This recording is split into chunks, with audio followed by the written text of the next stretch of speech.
इस यात्रा को चलाने? देखिए योगेश जी, सबसे पहले तो मैं आपके दर्शकों को नमस्कार करना चाहूँगा और पलवल क्षेत्र की सभी जनता को मेरा हार्दिक नमस्कार।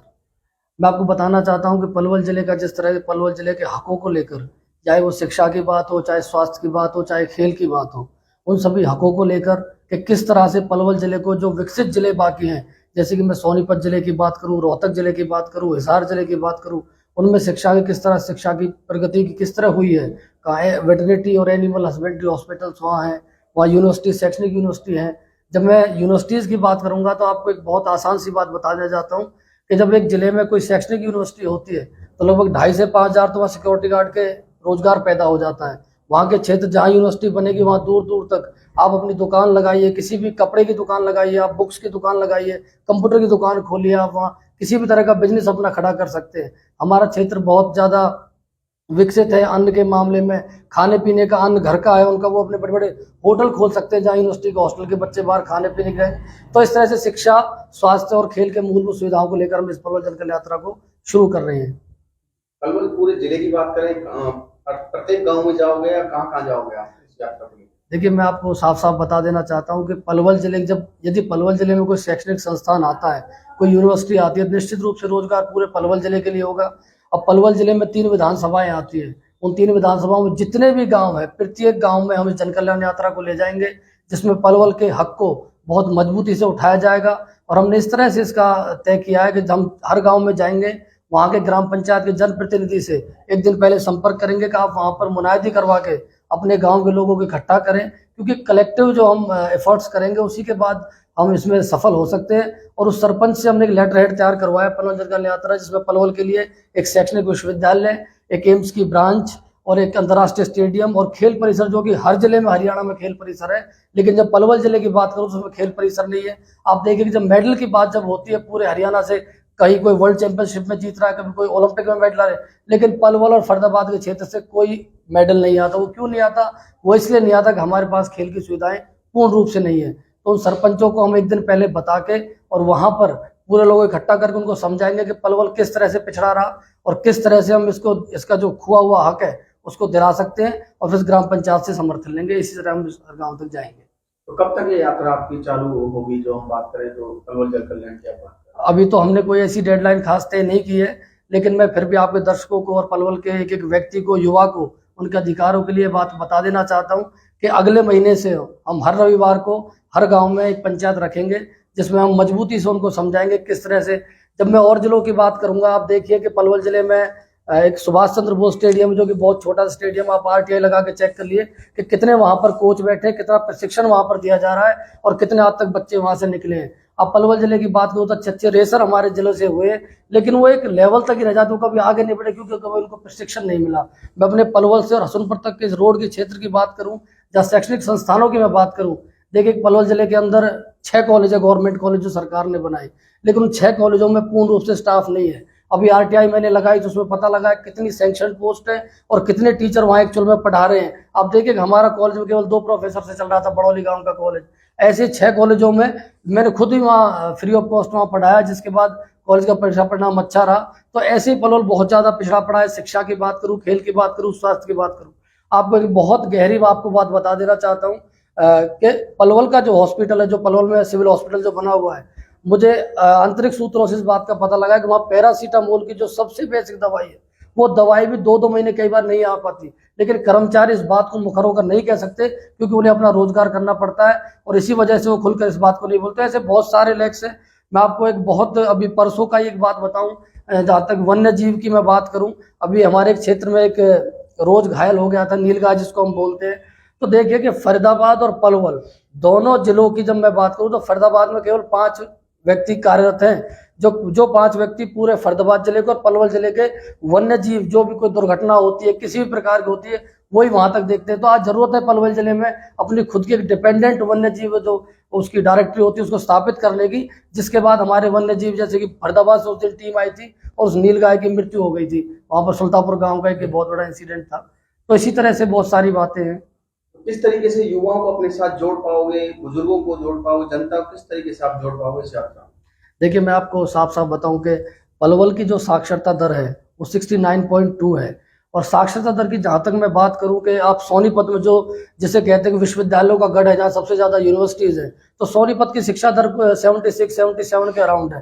तो आप सोचिए, यदि बिना किसी शिक्षण संस्थान के होते हुए पलवल जिले की साक्षरता दर 69.2 है, यदि यहाँ शिक्षण संस्थान और अच्छी सुविधाएं होती तो हमारी साक्षरता दर कहाँ पहुंच जाती। ये बहुत बड़े सोचने की बात है। अब देखिए, महिलाओं के लिए भगत फूल सिंह यूनिवर्सिटी सोनीपत के अंदर है, प्रथम लॉ यूनिवर्सिटी जो बनी वो सोनीपत के अंदर है, जो भी नेशनल लॉ इंस्टीट्यूट जिसको बना दिया है वो ओपी जिंदल यूनिवर्सिटी उसके अंदर है, सोनीपत के अंदर। मतलब इतनी सारी, आप हिसार की मैं बात करूँ, गुरु जम्बेश्वर यूनिवर्सिटी है साइंस एंड टेक्नोलॉजी की, वहाँ पर वेटरनिटी और एनिमल की यूनिवर्सिटी है, पशु लाला लाजपत राय के नाम से है।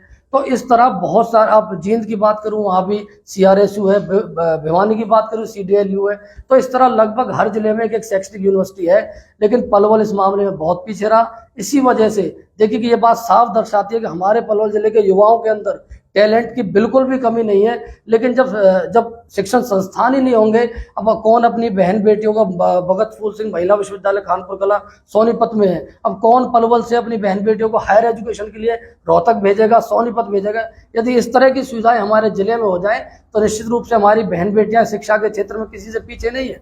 मैं आपको बड़ौली कॉलेज का एक इंसिडेंट बताऊं कि हमारे बड़ौली कॉलेज की एक छात्रा ने पूरे पलवल जिले के 6 कॉलेजों में टॉप किया था, उसके 69 और 70 से अबव परसेंटेज थी सेमेस्टर्स वाइज। तो उसका बहुत मन था कि वो UPSC सिविल सर्विस करे। तो इस तरह के हमें बहुत अच्छा माहौल तैयार करना पड़ेगा पलवल जिले के लिए, जिसके बाद पलवल जिले की तरक्की तय होगी। बात करें, आपने जैसे शिक्षा को लेकर बात करी, आज भी काफी सरकारी स्कूलों में टीचर्स नहीं मिलते, कॉलेजों में टीचर नहीं है। क्या आप लगता है इस यात्रा से ये कमी दूर कर पाओगे? देखिए, ऐसा है कि पलवल जल कल्याण यात्रा के दौरान हमारे पास कोई सरकारी शक्तियाँ तो है नहीं, ना कोई हम किसी को, लेकिन फिर भी मैं इस यात्रा के दौरान जिस सरपंच के गांव में हम जाएंगे उस सरपंच को हम जागरूक करेंगे इस बारे में कि एक पॉलिसी है इसकी कि ग्राम पंचायत जो स्कूल की जो कमेटी है, SMC जिसे हम बोलते हैं, यदि वो अपने एक संशोधित विधेयक पारित करके सरपंच को रेजोल्यूशन करके दे कि हमें अध्यापकों की जरूरत है, तो सरपंच ऐसी अवस्था में टीचर्स की व्यवस्था भी कर सकता है। वो गांव के जो बेरोजगार युवा ढूंढ रहे हैं, जो काबिल है, जिन्होंने डिग्री कर रखी है, वो चाहे तो 10-15 हज़ार रुपए तनख्वाह उनकी तय करके उनको इस तरह से हमें जागरूक करना है सरपंचों को कि आप अपने गांव के युवाओं को रोजगार भी दीजिए। और इस तरह से जो बच्चे सरकारी स्कूलों में, पूरे टीचरों की पूर्ति तो हम रेगुलर अपॉइंटमेंट तो नहीं कर सकते, वो हमारे हाथ में नहीं है, लेकिन एक दिशा हम पंचायतों को दे सकते हैं। जैसे कि बंचारी गांव के मैं DO साहब के पास बैठा था, तो वहां भी उन्होंने बंचारी गांव शुरू कर दिया ये काम। तो इस तरह सभी ग्राम पंचायतें जिन गांवों में टीचर की कमी है सरकारी स्कूलों में, तो वहां के SMC सरपंच से संपर्क करके अपने गांव के या क्षेत्र के जो भी पढ़े लिखे युवा हैं उनको समझा करके और वहां पर शिक्षा दिला सकती है। जी, अब जैसे आपने बताया शिक्षा को लेकर बात करें हम, आपका गांव बड़ौली है जी, बड़ौली विधायकों ने, मंत्रियों ने गोद लिया, लेकिन जो स्थिति है यूं की त्रुई बनी हुई है, अभी भी पानी भरने की समस्या बनी रहती है। क्या इन समस्याओं से निजात पा पाओगे? देखिए, जहाँ तक इन समस्याओं की बात है, मंत्रियों के पास हम जा लिए, विधायकों के पास हम जा लिए, सांसदों के पास हम इकट्ठा होकर गए। अब देखिए, मैं अभी आपको बताऊं कि पीछे का आदेश भी आए थे DC ऑफिस से कि 13 से 18 तारीख के बीच, और मेरे पास था अभी लेटर ऑफ फोन में है, उसमें आदेश दे रखे थे कि नालों की साफ सफाई होगी, जो भी इन पे जो कब्जे किए हुए हैं वो हटा करके साफ सफाई करके वो रोड भी वहां से बनना था। लेकिन नेताओं की तो जाओ की तो बातें, नेता हमें बहका गए, झूठ बोल गए, ऐसी बातें कह गए। लेकिन प्रशासन इस तरह का रवैया अपनाने लग गया पलवल जिले का। या तो प्रशासन नेताओं के काबू में नहीं आ रहा, या फिर नेता प्रशासन काबू में नेता नहीं आ रहे। कहीं ना कहीं एक बहुत बड़ा लैप्स ये है कि DC ऑफिस से आदेश आने के बावजूद वहां पर कोई भी क्रियान्वयन इस कार्य का नहीं हुआ। 15 से 18 तारीख ऐसे के हिसाब से लेकिन 5-7 दिन में कोई काम नहीं हुआ, जू का तू पानी। और अभी 2 बारिश हो गई थी, जब बारिश हो जाती है तो पोखरों नालों का पानी हमारे घर में जहाँ खाना पकता है वहाँ चूल्हे तक पहुंच जाता है, और ये परेशानी बहुत पुरानी है। विधायक साहब करंदलाल ने भी इसको गोद लिया था, पैसे दिए, पता नहीं वो पैसे कहाँ लगे। ये भी एक बहुत बड़ा रिसर्च का मामला है, इस पर संशोधन जो करना पड़ेगा।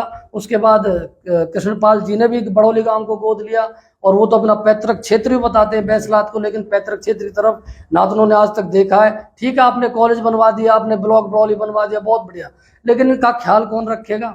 जैसे कोई बच्चे को आपने जन्म दिया तो उस बच्चे के लालन पालन का काम भी माँ बाप का ही होता है। और आज तो क्षेत्र के माँ बाप मंत्री जी आप ही बन रहे हैं, तो आप इस बात का खास ध्यान रखें कि जो बहन बेटी, अभी मैं आपको बताऊं, परीक्षा परिणाम की बात करूं आपके न्यूज के माध्यम से, कम 190 से 200 लड़कियां बड़ौली कॉलेज की फेल हुई हैं इंग्लिश में, क्योंकि वहां पर टीचर्स की कमी थी, इस वजह से फेल हुई। जब इस फेल को मैं आर्थिक संकट से जोड़ूं तो देखिए कि वो लड़कियां अगर रिवॉल्यूशन का फॉर्म भरे तो 800 रुपये उसकी फीस है, रीअपियर का भरे तो 800 उसकी फीस है, तो लगभग 200 लड़कियों का आप 16 से मल्टीप्लाई करेंगे तो 3,20,000 रुपए का घाटा ये टीचरों की व्यवस्था न होने के कारण एक बैसला क्षेत्र जो कि एक बहुत मीडियम क्लास फैमिलीज है वो इस दुख को झेलेगा। वो कहाँ से पैसे लाएंगे। जी, आपने बताया काफी लड़कियां फेल हुई हैं। अभी दूसरा मुद्दा हम आपको बता रहे हैं, दिल्ली में 1.5 लाख बच्चे फेल हुए हैं जी। जो 9वीं क्लास में 60% रिजल्ट आया है और 11वीं का 70%।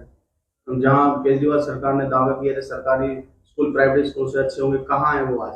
देखिए केवल इमारतों से, केवल चमक धमक से अच्छा है, सुविधाएं होनी चाहिए, अच्छा पानी होना चाहिए, अच्छे कमरे होने चाहिए, लेकिन साथ साथ इस बात का खास ख्याल रखना होगा कि हमें टीचर्स पर भी मैं कहना चाहता हूं, जो भी सरकारें इस तरह का काम कर रही है वो एक कमेटी बनाए और लगातार एक हफ्ते के अंदर स्कूलों के अंदर जाके उन टीचर्स की जो कमेटी बनी वो कमेटी जाके टीचर्स को चेक करे और खुद क्लासेस में जाए कि कितना सिलेबस है आपका कंप्लीट करा रहे हैं, और जो कैमरेज लगाए हुए हैं वो कैमरे कहाँ है आपको उन कैमरों को दिखाना होगा, कोई क्लास कैसे ला, तो टीचरों को सख्ती करने की, टीचरों के ऊपर सरकार की बहुत ज्यादा आवश्यकता है, तभी बच्चे पढ़ पाएंगे। तो इस यात्रा को लेकर जनता से कुछ कहना चाहते हो, अपने क्षेत्रवासियों को कहना चाहते हो? मैं अपने क्षेत्रवासियों और अपने पूरे पलवल जिले के युवा भाई से और आपके न्यूज के माध्यम से बुजुर्गों से और पूरी जनता से कहना चाहूंगा कि 2024 के इलेक्शन आ रहे हैं और मैं सभी से अनुरोध करना चाहूंगा, चाहे कोई कांग्रेस पार्टी का है, चाहे कोई बीजेपी का है, चाहे कोई आम आदमी पार्टी का है, ये कोई पॉलिटिकल प्रोपेगेंडा नहीं है। कोई भी पार्टी का प्रत्येक कार्यकर्ता सभी का स्वागत है इसमें। आप सभी इस यात्रा से जुड़िए, चाहे आप बीजेपी से हैं तो आप अपनी सरकार के मांग उठाने हमारे साथ जुड़िए, आप कांग्रेस से, आप विपक्ष के आप जुड़िए, कोई पार्टी की कोई आप पर बंधन नहीं है। आप बीजेपी, कांग्रेस, आम आदमी पार्टी सभी हमसे जुड़िए और पलवल जिले के लिए जो हम मांगे उठा रहे हैं, एक यूनिवर्सिटी की, शैक्षणिक यूनिवर्सिटी, इसके बाद हमारा युवा एजुकेटेड हो जाएगा, जो एक मांग उठा रहे हैं हमारे खेल परिसर की और किसी भी प्रकार के अंतर्राष्ट्रीय स्टेडियम पलवल जिले के अंदर आए। दूसरा, हमारा पलवल जो जिला है ज्यादातर इसमें गांव के, मैं खादर क्षेत्र की बात करूं, एक बहुत मुख्य बिंदु मुझसे रह गया कि खादर क्षेत्र जो हमारा इतना पिछड़ा हुआ है, मैं खादर क्षेत्र में भी खुद गया, वहाँ के स्कूल मैंने देखे, वहाँ का पशु अस्पताल देखा, तो वहाँ एक टूटी सी बिल्डिंग, उसको चारों तरफ से वो पानी में कीचड़ में फंसी हुई बिल्डिंग है, उसमें कोई डॉक्टर नहीं बैठ रहा। तो खादर क्षेत्र को के विकास को एक समानांतर रूप से पूरे क्षेत्रों के साथ मुख्य धारा से जोड़ने की बहुत आवश्यकता है और हम इस मांग में हम खादर क्षेत्र के स्पेशल रखेंगे कि वहाँ पर एक पॉलिटेक्निक और एक युवाओं के लिए स्टेडियम खुले। खादर क्षेत्र के प्रति मेरी बहुत ज्यादा सहानुभूति है और बहुत मन से मैं चाहता हूँ उस क्षेत्र का भी विकास उन्हीं मानदंडों पर हो जिन पर हमारे अन्य क्षेत्रों का हो रहा है। तो सभी पार्टियों के लोगों से, सभी युवाओं से अपील करना चाहता हूँ कि शिक्षा की बात और अंतर्राष्ट्रीय खेल स्टेडियम कोई भी हो, दूसरा एक वेटरनिटी और एनिमल की यूनिवर्सिटी यहाँ हो, क्योंकि जो पलवल का जो क्षेत्र है ज्यादातर इसमें गाँव का एरिया है और गाँव के एरिया में पशु हमारे ज्यादातर रहते हैं। मैं आपको एक बहुत, अभी मैं पढ़ रहा था कि हिसार के अंदर जो वेटरनिटी एंड एनिमल यूनिवर्सिटी है, उसने एक ऐसी गाय के, इस तरह की एक गाय उन्होंने क्या विकसित की कि 38 लीटर उसने कम से कम दूध दिया। तो ऐसे जब विकास हो जाएगा, हमारे किसान, हमारा लोग जो खेती करते हैं, जो पशु पालते हैं, इस तरह की यूनिवर्सिटीज आ जाने से उनको तौर तरीके पता लगेंगे, अपने पशुओं को अच्छा चारा डाल करके और अच्छे मार्गदर्शन में वो एक अपनी आर्थिक जो स्थिति है उसको मजबूत कर पाएंगे। तो हर एक पार्टी के व्यक्ति से मैं हाथ जोड़कर और इस न्यूज के माध्यम से कहना चाहूंगा कि एक पढ़ लिख कर आज अपने पलवल जिले के हक के लिए लड़ रहा हूं, आप सभी के साथ की बहुत ज्यादा मुझे आवश्यकता है। तो हरी जी, बात करें जनता किस तरीके से आपसे जुड़े, या कोई कॉन्टेक्ट नंबर हो आपसे बात करना चाहे कोई व्यक्ति या कुछ? देखिए मेरा फोन नंबर हो, लगभग आप कोई भी, एक तो सोशल मीडिया के माध्यम से फेसबुक पे डॉक्टर हरीश बैसला आईडी है और आप इंस्टाग्राम भी या ट्विटर पे भी, और फोन नंबर भी मैं शेयर करूंगा सोशल मीडिया के माध्यम से। और अभी जगह जगह हम पोस्टर्स भी लगाएंगे कि पलवल जल कल्याण यात्रा किस तरह से किन मुद्दों को लेकर समाज के बीच जा रही है। तो आप सभी इससे जुड़िए और बहुत आपको महसूस होगा कि मैं समझता हूँ जो पढ़े लिखे युवा है, मैं यहाँ से कहना भी चाहूँगा कि हमारे पढ़े लिखे युवा कुछ राजनीति से अपना मन हटा लेते हैं, कहीं ना कहीं जब शिक्षित हो जाते हैं तो उनको ये सब गंदगी नजर आती है, लेकिन जब आप शिक्षित होकर पॉलिसीज को समझकर और इम्प्लीमेंट करने में खुद कदम नहीं उठाओगे तब तक इस गंदगी की सफाई कैसे संभव होगी। और कुछ अपील करना चाहते हैं खास? बस यही अपील करना चाहता हूँ, एक पढ़ा लिखा युवा PhD करके, डॉक्टरेट करके और अपने पूरे पलवल जिले को विकसित करना चाह रहा है और चाह रहा है कि पूरा पलवल, जिस तरह में और रोहतक यूनिवर्सिटी में रह के आया, वहाँ मैंने देखा कैसे अंतर्राष्ट्रीय स्टेडियम थे, किस तरह हिसार डेवलप था, किस तरह भिवानी और जितने भी मतलब सोनीपत तो यूनिवर्सिटियों का गढ़ है। तो अब क्यों ना हम इस तरह का पहल अपने जिले के लिए करें। आने वाले इलेक्शंस आ रहे हैं, हम सभी ग्राम पंचायतों से लेटर हेड पे संशोधन लिखवा करके और फिर जनप्रतिनिधियों को सौंपेंगे और हम MLAs को भी इनमें साथ लेंगे, चाहे वो दीपक मंगला जी विधायक हैं, चाहे वो प्रवीण डागर जी हैं, चाहे वो जगदीश नायर जी हैं, या विपक्षी पार्टियों के जो उम्मीदवार हारे हैं, उन सबको हम साथ लेकर के और एक सिंपल बिना किसी पॉलिटिक्स के एक न्यूट्रल होकर पलवल, हमारी पार्टी पलवल है, हमारी पार्टी के कार्यकर्ता पलवल जिले के एक युवा और सभी है। पलवल जिला ही हमारी पार्टी और पलवल का विकास ही हमारा ध्येय है। बहुत बहुत धन्यवाद, नमस्कार।